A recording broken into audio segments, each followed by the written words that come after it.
Hello aspirants, welcome to Shakti IAS academy. ఈరోజు మనం first class Telugu literature ఆప్షనల్లో ఫస్ట్ క్లాస్ స్టార్ట్ చేసాం. సో ఈరోజు క్లాస్లో మనం డిస్కస్ చేసుకోబోతున్న చాప్టర్ గబ్బిలం. నిన్నే చెప్పాను కదా ఈరోజు మనం గబ్బిలం స్టార్ట్ చేద్దామని. సో ఇది ప్రతి సంవత్సరం ఒక 20 మార్క్స్ ప్లస్ ఒక 10 మార్క్స్ గ్యారంటీగా వస్తుంటాయి. అందువల్ల యూపీఎస్సి ఓరియంటేషన్లో ఇది ఇంపార్టెంట్ చాప్టర్. సో ఈరోజు మనం గబ్బిలాన్నే జాషువా గారు దూతగా ఎందుకు ఎన్నుకున్నారు అన్నదానికి చూద్దాం. దూతగా గబ్బిలాన్ని ఎందుకు ఎన్నుకున్నారు? మీరు చూసుకుంటే మేఘ సందేశం, లేకపోతే దమయంతి వివాహం సమయం, అటువంటి అన్నిటిలో కూడా ఎటువంటి దూతలుంటాయి? చిలుకలు, హంసలు, అటువంటి ఉన్నత జాతి పక్షులు ఉంటాయి. కానీ జాషువా గారు ఒక గబ్బిలాన్ని ఎన్నుకున్నారు తన దూతగా. సో ఇది అతను ఏదో ఒక పక్షిని ఎన్నుకోవాలి అని ఎన్నుకోలేదు. ఒక నిర్దిష్టమైన లక్ష్యం ఉంది. వివిధ రకాల కారణాలు ఉన్నాయి దీనికి, గబ్బిలాన్నే దూతగా ఎన్నుకోవడానికి. ఆ కారణాలు అనాలసిస్ చేయవలసి ఉంటుంది. ఇది 20 మార్క్స్ క్వశ్చన్గా మీకు వచ్చే అవకాశం ఉంటుంది. ఇది మీరు టెక్స్ట్ బుక్లో ఉన్నవన్నీ రాసేయకుండా యాజ్ ఇట్ ఈస్గా అనాలసిస్ చేసి గబ్బిలాన్నే దూతగా ఎన్నుకోవడంలో అతనికి ఉన్న లక్ష్యాలు ఏంటి మీరు ఎక్స్ప్లెయిన్ చేస్తే మీకు 20 మార్క్స్కి మంచి స్కోర్ వచ్చే అవకాశం ఉంది. సో గబ్బిలాన్నే దూతగా ఎందుకు ఎన్నుకున్నారు అంటే మొదటి రీజను జాషువా గారే చెప్తారు. కులీనులగు రాజులకు మల్లే హంసలు, చిలుకలు మున్నగు ఉత్తమ పక్షిజాతి దూతలు చిక్కుట అసంభవము అంటారు. అంటే ఎవరైతే హయ్యర్ క్యాస్ట్ పీపుల్ లేకపోతే రిచ్ పీపుల్ ఉన్నారో వాళ్ళకి చిలుక, హంస అటువంటి ఉత్తమ జాతి పక్షులు దొరుకుతాయి. వాళ్ళ దగ్గర డబ్బు ఉంది, వాళ్ళ ఇల్లు నీట్గా ఉంటాయి, ఇటువంటి అన్నీ పెంచుకుంటారు. కానీ ఇటువంటి దళితునికి అంత మంచి పక్షులు దొరకవు అని జాషువా గారు అంటున్నారు. అందుకే గబ్బిలం అయితే అతనికి ప్రతిరోజు కనబడుతుంది, అందువల్ల దాన్ని ఎంచుకున్నారు. రెండవ పాయింట్ విషయానికి వస్తే అతను ఉన్న ఏరియా కానీ, అంటే అతను ప్రాంతాలు, పరిసరాలు ఒక అపరిశుభ్రంగా శిథిలావస్థకు చేరి ఉంటాయి. అందువల్ల అక్కడ చిలుకలు, హంసలు లాంటి పక్షులు ఉండవు, గబ్బిలాలు తిరుగుతాయి. శిథిలాలలో గబ్బిలాలు తిరుగుతాయి కదా, అందువల్ల ఇతని ఇంటిలో రోజు గబ్బిలం ఉంటుంది. ఆ గబ్బిలాన్నే ఇతను దూతగా ఎన్నుకున్నాడు. సో ఇది రెండవ పాయింట్, గబ్బిలంను ఎందుకు దూతగా ఎన్నుకున్నాడు అంటే. తరువాత మూడవ పాయింట్ ఇంపార్టెంట్, వర్ణ వ్యవస్థ ఏదైతే ఉందో బ్రాహ్మణ, క్షత్రియ, వైశ్య, శూద్రులు, అందులో దళితునికి చోటు లేదు. అదేవిధంగా మృగము, పక్షి అంటి జాతులలో మన గబ్బిలానికి చోటు లేదు. అంటే మీరు చూడొచ్చు, గబ్బిలం పిల్లల్ని కంటుంది, పాలిస్తుంది. కానీ మిగిలిన పక్షులు గుడ్లు పెడతాయి, తర్వాత పాలివ్వవు అవి. సో అంటే గబ్బిలం అనేది మృగము కాదు, అదేవిధంగా పక్షి కాదు. రెండు జాతులలోనూ ఏ జాతిలోనూ పూర్తిగా చెందని జీవి. అదేవిధంగా దళితుడు 4 వర్ణాలలో ఏ వర్ణంకి చెందినవాడు. అందువల్ల రెండిటికి సారూప్యత ఉంది. అందువల్లనే జాషువా గారు గబ్బిలాన్ని దూతగా ఎన్నుకున్నారు. తరువాత బ్రాహ్మణవాదానికి వ్యతిరేకంగా ఉండడం ఒక ఇంపార్టెంట్ పాయింట్. అంటే ఇప్పుడు దళితుడు వస్తే ఆ శుచిపోతుంది, అశుచి అవుతుంది, అపరిశుభ్రం అవుతుంది అని రానివ్వడం లేదు. కానీ గబ్బిలాలు కొన్ని దేవాలయాలలో తిరుగుతున్నాయి అంటాడు. అంటే గబ్బిలాలు తిరుగుతున్నాయి అంటే దేవాలయాలు ఎంత చండాలంగా మెయింటైన్ చేస్తున్నారు, ఎంత అపరిశుభ్రంగా మెయింటైన్ చేస్తున్నారు అంటే దేవాలయాల్లో పాలన సరిగా లేదు అన్నది ఒకటి. 2, దళితుడు అనేవాడు మనిషికి కూడా గబ్బిలాలు తిరిగేటువంటి ప్లేసుల్లో కూడా ఇటువంటి దళితునికి ఎంట్రన్స్ లేదు, దేవాలయాలలో ప్రవేశం లేదు అని అంటే అతనిని బ్రాహ్మణవాదంలో ఎంత నీచంగా చూస్తున్నారు అన్నది ఎక్స్ప్లెయిన్ చేస్తున్నాడు ఎవరు, మనకి జాషువా గారు. అతను అంటారు, సమస్త దేవతా సన్నిధిని ఆరగింపుతూ అంటారు ప్రసాదంని. అంటే గబ్బిలము అన్ని దేవతల ప్రసాదాలు ఆరగిస్తుందంట. ప్రతిమల దేవతా భవన వాసము చేయుచు మమ్ము వంటి మానవులకు లేని గౌరవములో తోల తూగుతున్నావు అంటాడు. అంటే మమ్ము వంటి అంటే దళితుని వంటి ప్రజలకు లేని గౌరవం, అంటే దేవాలయ ప్రవేశం గబ్బిలానికి ఉంది అంటున్నాడు. అందువల్ల బ్రాహ్మణవాదం ఏదైతే ఉందో దాని మీద సూటిగా బాణాన్ని చందిస్తున్నాడు. మా దళితులకు ప్రవేశాన్ని ఇవ్వరు, కానీ గబ్బిలాలకు ప్రవేశాన్ని ఇస్తున్నారు. గబ్బిలం కన్నా దళితుడి జీవనం మీకు చిన్నగా ఉంది అని. తరువాత గబ్బిలాలు కూడా తిరిగేటంత వీక్ అడ్మినిస్ట్రేషన్ మీ గుడుల్లో ఉంది అని బ్రాహ్మణవాదాన్ని మీద ఒక సూటిగా ఒక బాణాన్ని విసురుతున్నాడు అనమాట. తరువాత మనం గబ్బిలంని అందవిహీనంగా, అపశుచిగా గుర్తుగా భావిస్తాం గబ్బిలాన్ని. సో దళితుడిని కూడా సమాజం అదే విధంగా చూస్తుంది, ఇతనికి శుచి శుభ్రత లేదు అని. అందువల్ల ఈ రెండిటికి సారూప్యత ఉందని ఎన్నుకున్నారు. సో జాషువా గారు ఏమంటారు, మీరు ఇలాంటివి సపోర్ట్ చేయడానికి టెక్స్ట్ బుక్లో రాయాలి. అందవిహీనంగా ఉంటుంది అని గబ్బిలంని మీరు అనేయకూడదు. ఎందుకంటే కొంతమందికి అది అందంగా అనిపించవచ్చు, కానీ అందవిహీనంగా ఉంది అని కవే చెప్తే దాన్ని మీరు కోట్ చేయొచ్చు. జాషువా గారు ఏమంటారు, తిల్లిక నారిపి దెయ్యము బెల్లము వలే అని. అంటే దెయ్యం పిల్లలా ఉందంట, దీపాన్ని ఆపేసిన దెయ్యం పిల్లలాగా. సో అంటే అంత చండాలంగా ఉంది, అంత అందవిహీనంగా ఉంది. సో దళితుడిని కూడా ప్రపంచం ఆ విధంగా చూస్తుంది, అందువల్ల మేము గబ్బిలాన్నే దూతగా ఎన్నుకున్నాను అన్నది ఒక రీజన్. దాని తర్వాత మీరు గుడిలో చూసుకుంటే ఇది శివాలయము, శివలింగం ఉంటుంది, పైనుండి గబ్బిల మేలాడుతుంది, అంటే శివుడికి దగ్గరగా ఉంటుంది. ఈ ఈ దేవాలయము శిథిలావస్థకు చేరుకుంది, అందులో శివాలయం ఉంది, దాంట్లో గబ్బిల మేలబడుతుంది. అంటే శివుని చెవి గబ్బిలానికి దగ్గరగా ఉంది, కాబట్టి నువ్వు శివునికి మాట నా విషయం చెప్పగలవు నువ్వే అయితే అని ఒక కవితాత్మకంగా చెబుతారు. ఏమంటారు మనకి బుక్లో, అంటే గబ్బిలం కావ్యంలో, శివుని చెవు నీకు గొంత చేరువుగా నుండు అని. అర్థమైందా? ఎంత ఎంత మంచి వర్ణన చేశారో చూడండి. తరువాత రీజన్ ఆధునిక దృష్టికోణం వల్ల గబ్బిలాన్ని ఎన్నుకున్నారు.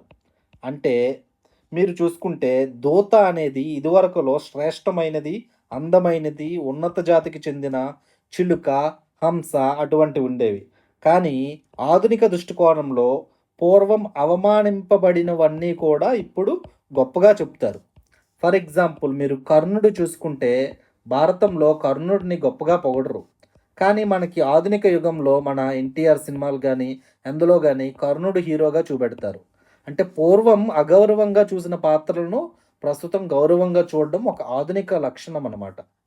సో గబ్బిలాన్ని కూడా పూర్వం అగౌరవంగా చూశారు కాబట్టి ఇప్పుడు దానిని ఒక దూతగా ఎన్నుకొని ఆధునిక దృష్టిని జాషువా గారు ప్రదర్శించారు అని మీరు ఆన్సర్లో రాయాల్సి ఉంటుంది. తరువాత మీరు గబ్బిలం కాకుండా వేరే పక్షి కాకుండా వేరేది ఏదైనా మీరు ఎంచుకుంటే మీకు వర్ణనకు స్కోప్ ఉండదు, తక్కువ ఉంటుంది. ఎందుకంటే ఇందులో మోస్ట్లీ కరుణరసమే ఉంటుంది, అతను బాధలు చెప్తూ ఉంటుంటాడు. ఢిల్లీ అలాంటి పట్టణాలకు వర్ణించినప్పుడు కూడా అందులో బాధలు చెప్తూ ఉంటాడు. అలాంటప్పుడు మీకు అందమైన వర్ణన, ఒక భావకవిత్వంతో కూడిన వర్ణనకు స్కోప్ ఉండదు. ఇప్పుడు మనకి కృష్ణశాస్త్రి ఉంటారు, కృష్ణశాస్త్రి గారు లవ్ కోసం, నేచర్ కోసం మంచి మంచి కవితలు రాస్తారు కదా, అటువంటి కవిత రాసే స్కోపు ఈ గబ్బిలం అనేది ఆకాశంలో పైనుండి ఎగురుతూ ఒక చూస్తున్నప్పుడు భూమి ఎలా కనబడుతుంది అన్నది వర్ణిస్తాడు. ఒక అందమైన పద్యం ఉంటుంది, ఆ పద్యం చదివితే మీరు కృష్ణశాస్త్రి రాశాడు అనుకుంటారు. ఛత్రముల వంటి నీళ్ళు పక్షములు విచ్చి నీవు బ్రహ్మాండమున పయనించు వేళ అనే పద్యం ఉంటుంది కదా.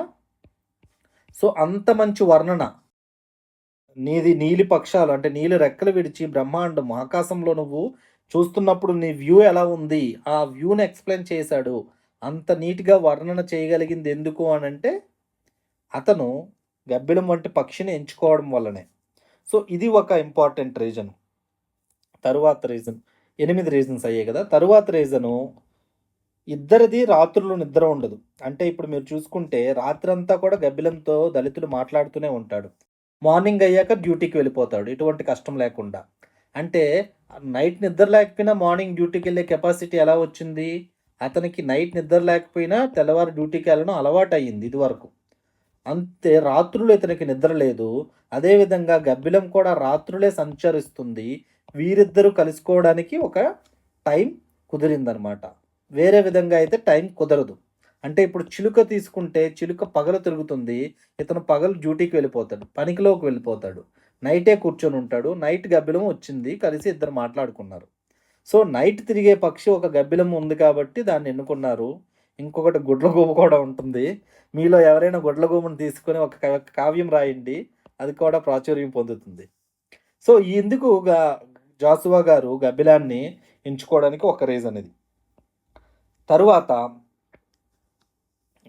నీకు చూసుకుంటే ఆవిడని సాత్వికాహారిణి అంటారు. అంటే మనలో చాలా మనకు తెలుసు గబ్బిలాలు పళ్ళు అలాంటివి ఎక్కువ తింటుంటాయి. కొన్ని నాన్ వెజ్ తినే అంటే వేరే జీవులను తినే జాతులు కూడా ఉన్నా కొన్ని రకాల గబ్బిల జాతులు ఓన్లీ వెజ్ పళ్ళు అలాంటివి తింటూ బతుకుతుంటాయి. తరువాత తపశ్చర్య అంటారు జాషువా గారు.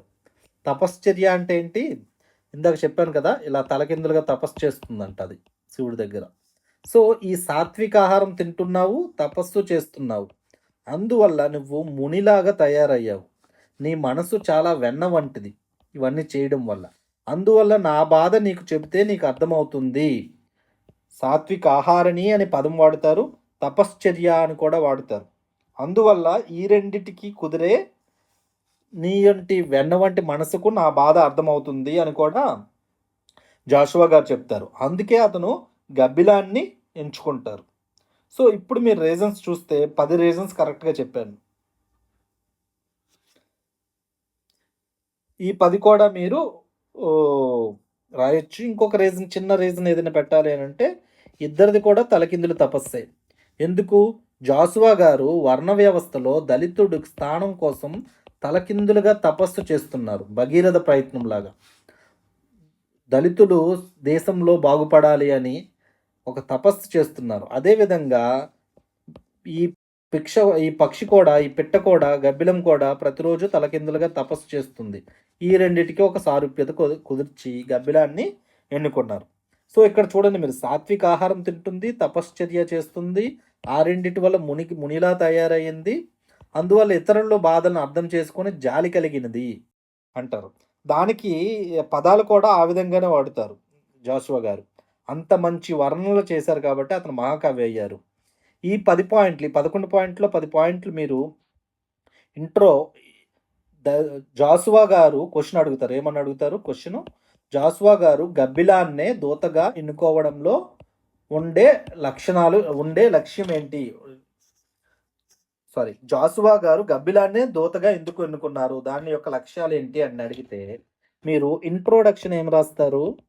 పాతకాలంలో హంసలు, చిలుకలు అటువంటి వాటిని ఎన్నుకున్నారు. కానీ జాషువా గారు గబ్బిలాన్ని ఎన్నుకోవడంలో వివిధ లక్ష్యాలు ఉన్నాయి. ఒకే బాణంతో 100 పెట్టెలను సాధించే అస్త్రం వదిలారనమాట. సో తర్వాత బాడీలో మీరు 10 పాయింట్స్ కూడా రాసేవలసి ఉంటుంది.